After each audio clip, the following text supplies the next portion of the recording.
अब हम करुण विप्रलम्भ, शास्त्रों में कहीं कहीं करुण विप्रलम्भ के भी उदाहरण मिलते हैं, ऐसा शास्त्रकारों ने कहा है, उसको हम बता रहे हैं। कहा ज्योनोरेक तरस्मिन् गतवति लोकांतरम पुनर्लभ्ये विमनायते यदैकस्ततो भवेत् करुण विप्रलम्भाख्य। कहा नायिका और नायक में इनमें से एक यदि मर जाता है और दूसरा जो है उसके मर जाने से दुखित होता है। एक नायक और नायिका अगर में दोनों में से कोई एक मर जाएगा तो एक में दुख होना स्वाभाविक है, ऐसा होता भी है लोक में, संसार में। फिर वह जो मृत व्यक्ति है और फिर वो मान लीजिए लभ्य हो गया, ये पता लगा कि मरा था फिर जिंदा हो गया, तो उसे ही करुण विप्रलम्भ कहते हैं, उसे करुण विप्रलम्भ श्रृंगार कहते हैं। कहा कि ये आप अपने से कह रहे हैं कि कोई इसका उदाहरण भी है? कहा नहीं, ऐसा हमारे शास्त्रों में उदाहरण पाया जाता है। जैसे यथा कादम्बर्याम पुंडरीक महाश्वेता वृत्तान्ते पुनर्लभ्ये शरीरांतरेण वा लभ्ये तु करुणाख्या एवं रसः किंच अत्र आकाश सरस्वती भाषानंतरम एव श्रृंगारः संगम प्रत्याशया रतेरुद्भावात् प्रथमं तु करुण एव इत्यभियुक्ता मन्यन्ते। जैसे हमारे यहाँ आचार्य बाणभट्ट ने कादंबरी ग्रंथ की रचना की, तो कादंबरी में पुंडरीक और महाश्वेता के वृत्तांत का वर्णन है। उसमें से जब पुंडरीक मर जाता है तो दूसरे शरीर में लभ्य होने पर, मतलब एक कहने का मतलब एक के अलभ्य का दूसरे शरीर में लभ्य होने से वह करुण रस होता है। ठीक, जैसे इसमें विशेष बात क्या है, पुंडरीक जब मर जाता है तो आकाशवाणी होती है, ठीक है ना। आकाशवाणी जब होती है कि ये फिर तुमसे क्या नाम से वो समागम मिलेंगे, तो इस समागम की आशा से रति माने जो प्रेम होता है का आविर्भाव होने से महाश्वेता को श्रृंगार रस, महाश्वेता में क्या है फिर श्रृंगार रस का वर्णन है, क्योंकि मिलना आपसे हो पाएगा।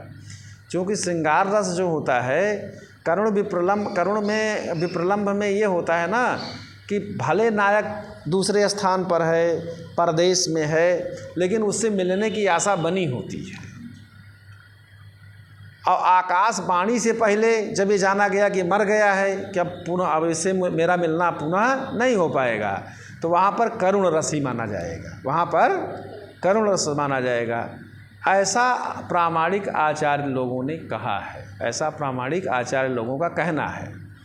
लेकिन यच्च अत्र संगम प्रत्याशानंतरम अपि भगवतो विप्रलम्भ श्रृंगारस्य प्रवासाख्यो भेद एव इति केचिदाहु तदन्ये मणोरूप विशेष संभावात् तद भिन्नम एव इति मन्यन्ते। यहाँ पर जो आकाशवाणी से समागम की आशा के बाद होने वाला जो विप्रलम्भ श्रृंगार है, आकाशवाणी होती कि फिर से आपका मिलन होगा, तो यहाँ विप्रलम्भ श्रृंगार का जो वर्णन किया गया, बताया गया है, वो प्रवास नाम का ही एक भेद है। ऐसा कुछ आचार्य माने धनिक इत्यादि जो आचार्य हैं ऐसा कहते हैं। लेकिन उससे भिन्न जो आचार्य लोग हैं, मरण रूप विशेष भेद होने से प्रवास से उसको भिन्न ही मानते हैं। ठीक है, वो प्रवास से भिन्न ही मानते हैं। अब हम कहते हैं कि संभोग श्रृंगार का बता रहे हैं कि दर्शन स्पर्शनादीनी निसेवते विलासिनौ यत्रानुरक्ता वन्योन्यम संभोगो अयम उदाहृतः आदि शब्दाद अन्योन्याधरपान चुंबनादय यथा शून्यम वासगृहम विलोक्य शयनादुत्थाय किंचिच्छनै निद्राव्याजमुपागतस्य सुचिरं निर्वर्णपत्रुमुखं निद्राव्याजमुपागतस्य सुचिरं निर्वर्णपत्रुमुखं विश्रब्धं परिचुम्बजात मालोक्य गंडस्थलीं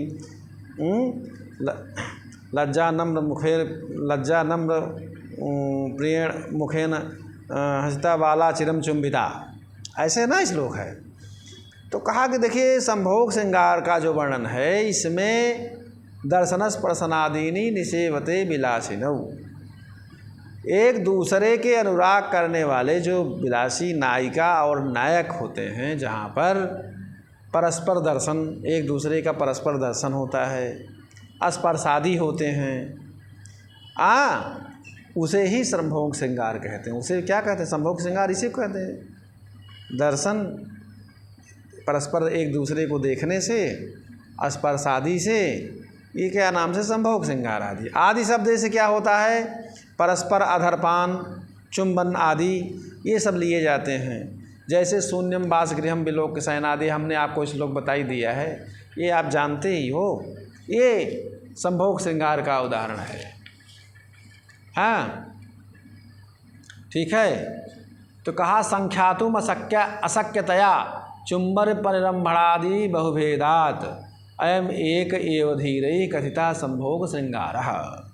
कहा कि चुंबन, आलिंगन, अधरपान इत्यादि श्रृंगार रस के अनेक भेद हो सकते हैं, लेकिन इतने भेद, अनंत भेद होने के नाते उनकी परिगणन करना संभव नहीं है। परिगणन ना किए जा सकने से विद्वानों ने उस श्रृंगार रस के एक ही भेद माने हैं, इसीलिए वो असंख्य हैं।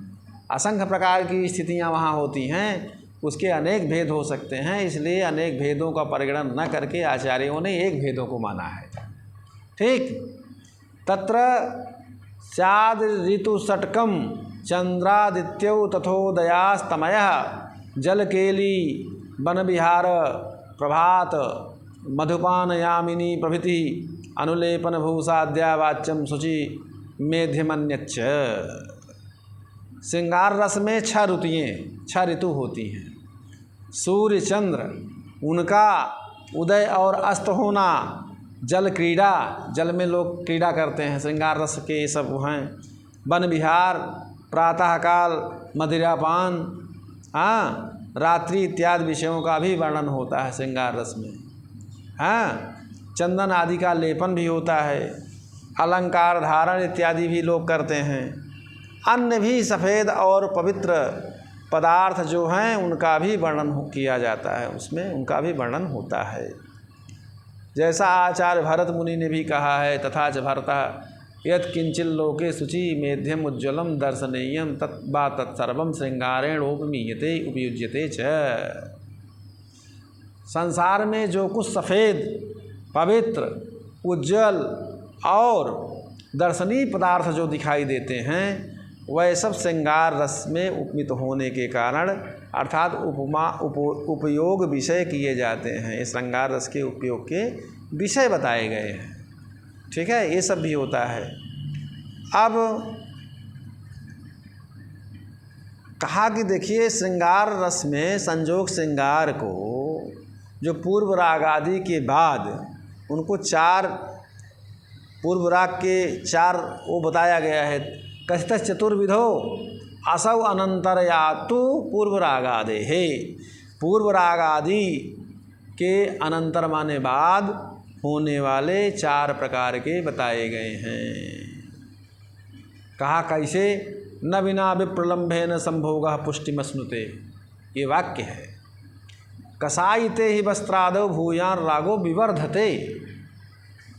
देखिए जैसे पूर्व राग के बाद होने वाला जो संभोग श्रृंगार का बताया गया है, मान के बाद होने वाला, प्रवास के बाद होने वाला, कर्ण विप्रलम्भ के बाद होने वाला, जो कहा गया है विप्रलम्भ श्रृंगार के बिना, जैसा कहा भी गया है कि विप्रलम्भ श्रृंगार के बिना संभोग श्रृंगार पुष्ट नहीं होता है। संभोग श्रृंगार तभी पुष्ट माना जाता है जब विप्रलम्भ श्रृंगार कहा गया हो, तभी संभोग की पुष्टिकरण होता है, उसको पुष्ट बनाता है। जैसे कसाय से रंगे हुए, गेरुए रंग में रंगे हुए लौहित लालिमा, सन्यासी वाला जो देखी हो वस्त्र ना, लालिमा होता है ना, लालिमा बढ़ाता है। उससे पूर्व राग के अनंतर, वैसे पूर्व राग जैसे पहले से ही किसी के प्रति प्रेम है, के बाद संभोग श्रृंगार, जैसे कुमार संभव में माँ पार्वती और परमेश्वर भगवान शंकर का वर्णन है। प्रवास के अनंतर संभोग श्रृंगार का उदाहरण दे रहे हैं ग्रंथकार के पिता का यह पद्य है। जैसे देखिए, प्रवासानंतरम संभोगो यथा मम तात्पादानाम क्षेमं तु न पक्ष्मलाक्षी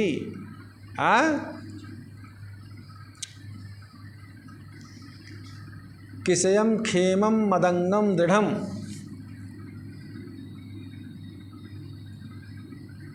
ठीक है। एतादिकृसता कुतः तुह पुणो पुट्ठुम शरीरम जदो केनाहम पृथुलः प्रिये पणैणो देहस्य सम्मेलनात् त्वत्तः शुभ्रुनकापि में जय इदम क्षेमं कुदो पृक्षसि। इसमें देखिए, ये बता रहे हैं, कहा प्रवास के आने पर बहुत देर तक नायक दूर देश में था। अब वो आया तो नायिका से संवाद हो रहा है उसका। कहा कि क्षेमं ते ननु पक्ष्मलाक्षी, हे सुंदरी तुम्हारा क्षेम माने कुशल तो है, कुशल है क्या? तब नायिका कह रही है कि यह तेरा शरीर अत्यंत दुर्लभ तो नायिका कहे यह तेरा शरीर अत्यंत दुर्लभ है, यही कुशल है? तो नायक कह रहा ऐसी दुर्बलता कैसे, ये दुर्बल कैसी हुई हो? तो नायिका कहे तुम्हारा शरीर पुष्ट है इसलिए हम दुर्बल हैं, तुम्हारा शरीर तो मोटा ताज़ा है इसीलिए हम दुर्बल हो गए। तो नायक कह रहा हे प्रिय, मैं किस कारण से पुष्ट हूँ? तुम कह रहे हो कि हमारा शरीर पुष्ट है इसलिए मैं दुर्बल हूँ, तो मैं आपसे पूछ रहा हूँ कि मेरा शरीर क्यों पुष्ट है? तो नायिका करे प्रिया के शरीर के सम्मेलन से, प्रिया के शरीर के सम्मेलन से। तब नायक कह रहा हे सुंदरी तुम्हारे सिवाय मेरी कोई दूसरी प्रिया नहीं है। तो नायिका करे जब ऐसा है तो मेरा कुशल क्यों पूछते हो? जब ऐसा है तो मेरा कुशल क्यों पूछते हो? तो इसी तरह से अन्य जगह पर ईर्ष्या आदि को भी समझ लेना चाहिए। समझ रहे हो ना? अक्लमंदे इशारा काफ़ी, समझदार के लिए इशारा काफ़ी है। तो इस तरह से अन्य जगहों पर भी समझ लेना, उदाहरणों से समझ लेना चाहिए। हास्य का आप देखिए बता रहे हैं। कहा विकृताकार वाग पेप चेष्टा दे कुहकात भवेत हास्यो हासस्थाई भाव श्वेता प्रमथ दैवतः। विकृताकार वाक् चेष्टम यमालोक्य हसे जन तमत्रालंबनम प्राहुस्तच्चेष्टोद्दीपनम मतम अनुभावो अक्षिसंकोच वदन स्मेरतादय निद्रालास्य वहित्थाद्या अत्र शिवव्यभिचारिण ज्येष्ठानाम। ठीक है। तो कहा कि देखिए हास्य क्या है? कहा चतुर्जन, कुहकाद माने चतुर्जनात्, चतुर्जन से विकार युक्त जो वाणी है, विकृताकार वाक् चेष्टा दे कुहकाद भवेत। तो वाणी बेश, ऐसा वाणी बोलते हैं जिससे लोग हंसने लगते हैं, ऐसा बेश पहन लेते हैं लोग, उनको पहनावे को देख कर के लोग हंसते हैं, ऐसी चेष्टाएं करते हैं लोग, उनकी चेष्टाओं को देख कर के भी लोग हंसते हैं आदि हास्य रस का से प्रकट होता है। ठीक, कहाँ कहाँ होता है? वाणी वेश और चेष्टा आदि से हास्य रस जो है प्रकट होता है। इसका अस्थाई भाव क्या है? हास्य। हास्य रस का अस्थाई भाव हास्य। और हर रस के वर्ण हैं और उनके देवता हैं। और हास्य रस का शुक्ल वर्ण है। वर्ण कैसा है? शुक्ल। उनके देवता कौन है? प्रमथ माने गए हैं। ठीक है ना? उनके देवता कौन हैं? प्रमथ। प्रमथ का मतलब होता है शिव परिषदः प्रमथा। भगवान शिव के जो परिषद लोग हैं, पारिषद, भगवान शिव के पारिषद, पारिषद का मतलब उनकी परिषद में जो रहने वाले हैं, उनके साथ रहने वाले जो हैं उन्हीं के पार्षद हैं। तो उनके जो क्या नाम से देवता, हास्य रस के देवता जो हैं भगवान शिव के पार्षद लोग हैं। ठीक है।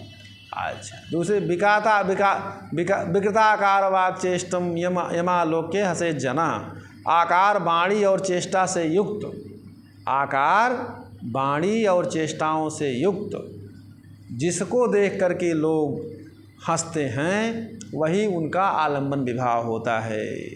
उसको चेष्टा, और जिसको चेष्टा होती है उसको वही उसके उद्दीपन विभाव हैं। ठीक है। तत्रालंबनम प्राहुस तच्चेष्टोद्दीपनम मतम। अनुभाव क्या है? कहा अक्षि संकोच वद सस्मेरता देह निद्रा आलस्यावहित्थाद्या अत्र स्युर्व्यभिचारिण।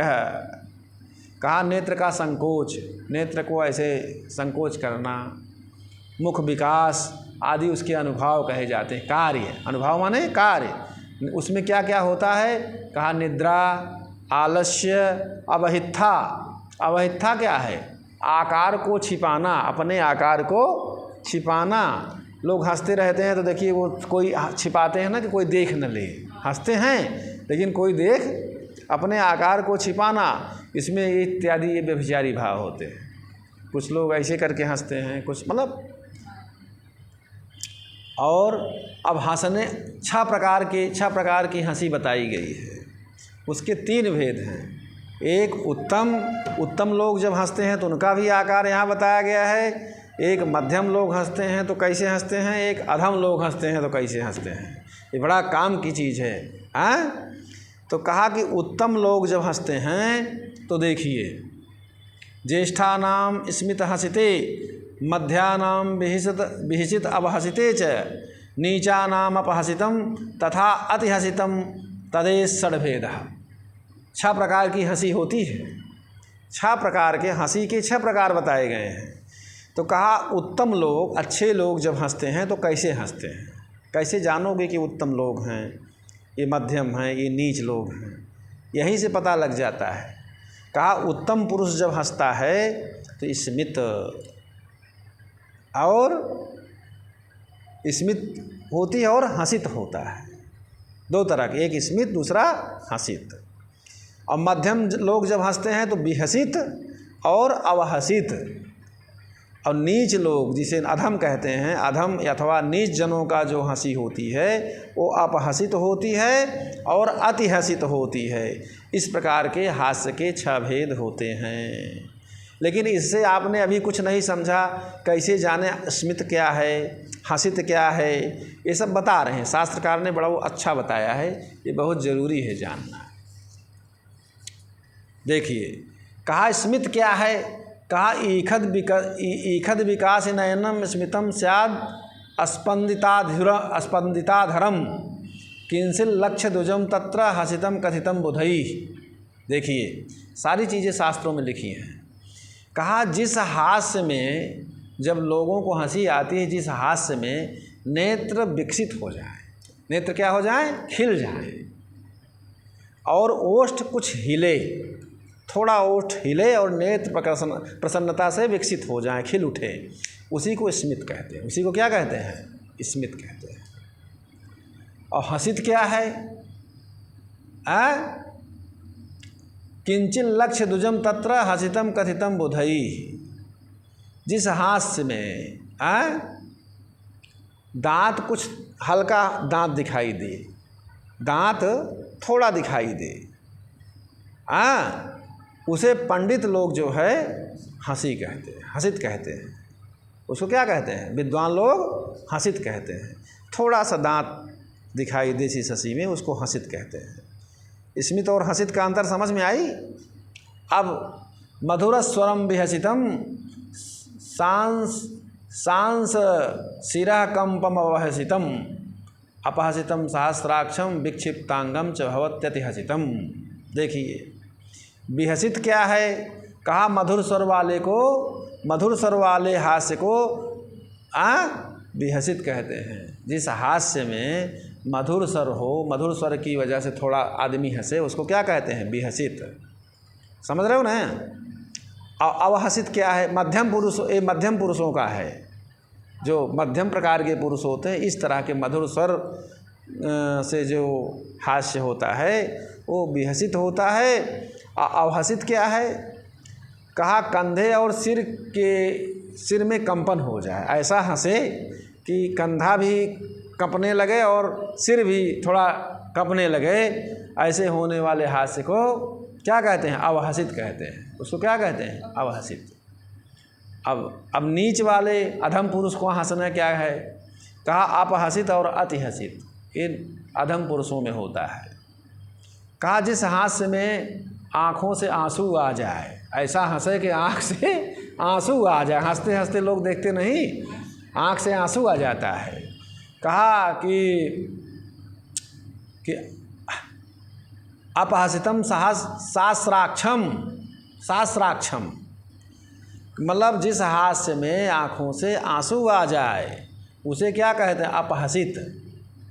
और विक्षिप्तांगम च भवत्यतिहसितम, और जिस हास्य में ऐसी हंसी हंसता है कि हाथ पैर आदि अंग पटके जाएं, ऐसे हंसी हंसता है जिसमें हाथ पैर इत्यादि पटक रहा हो, हंसते हंसते हाथ पैर पटक रहा हो, उसको अपहसित कहते हैं। लेकिन यह अधम पुरुषों में होता है। समझ रहे हो नहीं? तो इस तरह से 6 प्रकार की हंसी शास्त्रकार ने बताया। गिरोर गिरह पंच दिनानधीत्य वेदांत शास्त्राणि दिनत्रयं च असौ अमी समाघ्राय तर्कवादान समागता कुक्कुट मिश्र पादा। समझ रहे हो ना? जैसे आजकल लोग पढ़ते हैं, उनका बड़ा अच्छा कहते हैं कि हम सर्वज्ञ हैं, लेकिन शास्त्र को पढ़ने के लिए जीवन समर्पित कर देना पड़ता है, तब वो कुछ आता है, गुरु की कृपा। तो कहा कि जैसे कुक्कुट मिश्र समागता कुक्कुट मिश्र पादा। कुक्कुट मतलब मुर्गा, कुकुरुक्कू बोलता है ना मुर्गा। तो उनको प्रभाकर को गुरु की भी उपाधि दी थी, कुमारिल भट्ट ने उनको गुरु की उपाधि दी थी। कुक्कुट मिश्र जी प्रभाकर मिश्र थे, मीमांसक थे। तो कहा गुरोर गिरा पंच दिनानधीत्य, मीमांसा के ग्रंथों को 5 दिनों तक, सिर्फ पंच दिनानधीत्य, 5 दिनों में पढ़ करके, और क्या वेदांत शास्त्राणि दिनत्रयं च, वेदांत शास्त्रों को सिर्फ 3 दिन में पढ़ करके, 3 दिन में, 5 दिन में मीमांसा शास्त्र का अध्ययन किया और 3 दिन वेदांत शास्त्र का अध्ययन करके, अमी समाग्राय तर्कवादान। तर्क मतलब होता है न्याय दर्शन, तर्क शास्त्र मतलब न्याय दर्शन, और न्याय दर्शनों के वाक्यों को कुछ दिन सूंघ करके,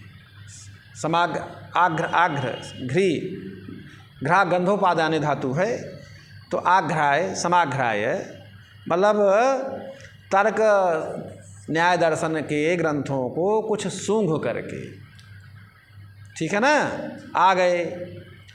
तो समागता कुक्कुट मिश्र पादा, ऐसे ये कुक्कुट मिश्र जो है आ रहे हैं, आ गए हैं। तो हंसी का वो है कि भाई 5 दिन में तुम मीमांसा, 3 दिन में वेदांत शास्त्र और न्याय शास्त्रों को सूंघ ली, तो हंसिया के ना विषय है। अस्य लटक मेलक प्रभृतिषु परिपोषो द्रष्टव्य। तो हास्य रस के परिपोषक लटक मेलक जो प्रहसन है उसको भी देखना चाहिए। हास्य रस के प्रहसन होते हैं, ठीक है। यस्य हासा सचेत क्वापि साक्षान्नयो निबध्यते तथा पेश विभावादि सामर्थ्याद उपलभ्यते अभेदेन विभावादि साधारण्यात् प्रतीयते सामाजिकैस्ततो हास्य रसो अयम अनुभूयते। तो कहा कि देखिए हास्य रस का परिपोष जैसे लटक मेलक इत्यादि में देखना चाहिए, जिसका हास्य किसी ग्रंथ में साक्षात निबद्ध नहीं किया गया है, जिसका हास्य किसी ग्रंथ में साक्षात रूप से निबद्ध नहीं किया गया है, तो भी यह विभाग आदि सामर्थ्य से उपलब्ध होता है, तो भी यह विभाग आदि सामर्थ्य से क्या विभावादि के सामर्थ्य से उपलब्ध होता है। विभावादि माने कारण। एवं अन्य सापि रसांतरेषु बोधव्यम। फिर विभावादि साधारणीकरण व्यापार से अनुक्त होने पर भी विभावादि प्रतीत होता है। विभावादि साधारणीकरण व्यापार से अनुक्त माने ना कहे जाने पर भी विभावादि की प्रतीति होती है, तब सामाजिकों को हास्य रस का अनुभव होता है। तभी जब विभावादि को विभावादि की प्रतीति होगी तभी सामाजिकों को हास्य रस का अनुभव होगा। इसी तरह से अन्य रसों में भी समझना चाहिए। एवं अन्य सापव रसेषु बोधव्यम, ऐसा अन्य रसों में भी समझ लेना चाहिए। ठीक है, बंद करो अब फिर और आगे।